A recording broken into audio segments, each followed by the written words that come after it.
सीधा और स्पष्ट रुख करते हुए पत्रकार महोदय, जो आपने प्रश्न किया वो बहुत उचित और ठीक है।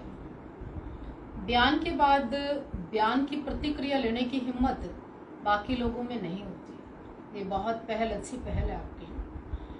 हम फिर से कहते हैं, तीर कमान से, बात जुबान से और शरीर प्राण से एक ही बार निकलता है जी। और साध्वी देवा ठाकुर की अपनी एक पहचान है कि वो शब्दों को तो नहीं वापस लिया करती जी। और मैं अपने बयान से मुकरी नहीं, अड़िग हूँ, स्टिक हूँ, वहीं खड़ी हूँ। मैं आपको बता देना चाहती हूँ, हमारे चढ़ूनी साहब ने चुनाव लड़ा था जी। क्या रहा? रिजल्ट हार का रहा जी।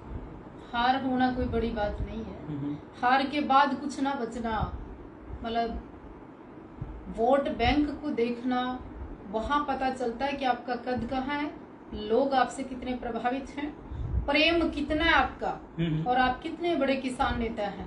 और रिजल्ट ने बताया कि चढ़ूनी साहब कहाँ खड़े हैं जी।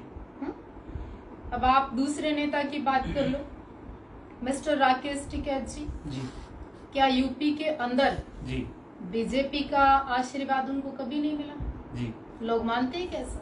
बिल्कुल मानते हैं ना। है दूसरा, मैंने तो ये भी सुना, अंदर खाते एक नाम है उनका, सूटकेस जी, कि कोई भी बड़ी पंचायत, कोई भी बड़ा आंदोलन, कोई भी बड़ी चीज होती है, सूटकेस से ना कहीं बीच में आ जाता है। वो क्या है?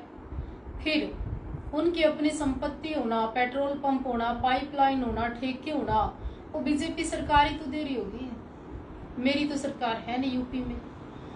और अगर वो बीजेपी के अंगेस्ट थे और आंदोलन के समय में जो इतना लंबा सिस्टम चला, तो फिर वो माल, वो संपत्ति, वो इतनी सारी चीजें वो कहां से आ गई टिकैत साहब के पास? तीसरे की बात कर लो, यशपाल मलिक की जी। थोड़े दिन पहले क्या है और थोड़े दिन बाद सारा तो हरियाणा लूट लिया जी। कोई संदेह नहीं। अब फिर कहती हूँ मैं, इन 3-4 ने तो हरियाणा में किसानों के पास पहले ही इतनी दिक्कतें हैं, पंचायतों में इतनी दिक्कतें हैं, जो रहा खुआ माल था ये लूट के ले गए यूपी जी।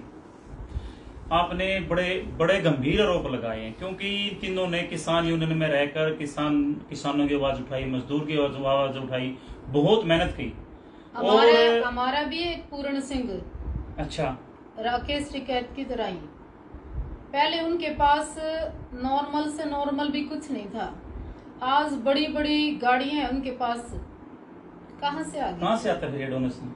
इस डोनेशन से डोनेशन आती है, पंचायतों के माध्यम से विरोध करने के भी कई बार पैसे होते हैं कि हम पंचायत में धरने पे बैठेंगे, पैसे तुम देना, समझौते हम करा देंगे। कई बार विरोध करने के भी पैसे हैं, समझौता लेने के भी पैसे हैं, उनसे धन संपत्ति इकट्ठा हुआ इनका। साध्वी देवा ठाकुर जी, आपने एक बहुत गंभीर आरोप लगा रहे हो, आप ऑन कैमरा लगा रहे हो। हाँ। आपको ये चीज का मालूम होना चाहिए कि तीनों नेताओं ने किसान यूनियन के तहत, किसान यूनियन के माध्यम से गरीब की, किसान की आवाज उठाई है। उस आवाज के दौरान तो आप इनके ऊपर आरोप लगा रहे हो कि इनके पास माल आया, तो ये तो एक बहुत बड़ा गंभीर आरोप है ना। इनके पास माल नहीं है, वो अभी आप सुरेश कोत को देखो आप, वो पर्सन अभी तक अमीर क्यों नहीं हुआ जी? वो तो एक छोटी सी गाड़ी में घूमता है सुरेश कोत तो। हाँ। और पुरानी सी गाड़ी है, अभी तक तो उसका पुराना ही। तो मैंने आरोप उसके ऊपर नहीं लगाया कि उसको धन मिल गया। क्या इन नेताओं के, जो इन नेताओं का आप ये देखिए ना, किसान बहुत बड़ी चीज होती है, अन्नदाता। उस अन्नदाता के नाम पर, उस अन्नदाता के साथ डोनेशन का हिस्सा खाने वाला भी पापी होता है जी।